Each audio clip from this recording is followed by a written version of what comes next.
నూకాలం తల్లి అమ్మవారి టెంపుల్కి వెళ్ళాము. ఆఫ్టర్ 3 ఇయర్స్ మళ్ళీ ఓపెన్ చేశారు. రీకన్స్ట్రక్షన్ జరిగిందనమాట. ఇంతకుముందు ఈ అమ్మవారిని అనగాదేవి అని పిలిచేవారంట పూర్వం. అంతేకాదు ఊరు పేరు కూడా అనగాపల్లి అని ఉండేది. ఇప్పుడు అలా అనకాపల్లిగా మారింది. దత్తాత్రేయుని యొక్క స్త్రీ రూపమే ఈ అమ్మవారు అని చెప్తూ ఉంటారు. అంతేకాదు 9 శక్తి రూపాలలో నూకాంబిక అమ్మవారి కూడా ఒకటి. కొత్త అమావాస్య ఉత్సవాలు నెల రోజుల పాటు చాలా బాగా జరుగుతాయి. అంతేకాదు ఒక్కరోజు ముందు ఉగాదికి ఒక్కరోజు ముందు వచ్చే కొత్త అమావాస్యకి ఎక్కడెక్కడి నుంచో జనాలు వచ్చి పూజలు చేస్తూ ఉంటారు. రీకన్స్ట్రక్షన్ తర్వాత అమ్మవారి విగ్రహం ఓపెన్ అయిన తర్వాత ఇది ఫస్ట్ టైం రావడము. ఇంతకు ముందు కూడా టెంపుల్ చాలా బాగుండేది. చాలా సార్లు వచ్చేవాళ్ళం మేము.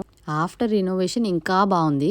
ఇంకా అమ్మవారి విగ్రహం అయితే చూస్తే మళ్ళీ చూడాలనిపిస్తుంది. ఒక్కొక్కరికి ఒక్కొక్క నమ్మకం ఉంటుంది. నాకు అంతే. నూకాంబిక అమ్మవారి టెంపుల్కి వచ్చినప్పుడల్లా ఏదో పాజిటివ్ ఫీలింగ్ లో ఉంటాను. అమ్మవారి విగ్రహం చూసారు కదా, ఎంతసేపు చూసినా అలా చూడాలనిపించే అమ్మవారి రూపం. నాకైతే అలా కూర్చోవాలనిపించింది. అక్కడ అంత ప్రశాంతంగా అనిపించింది అమ్మవారి గుడిలో.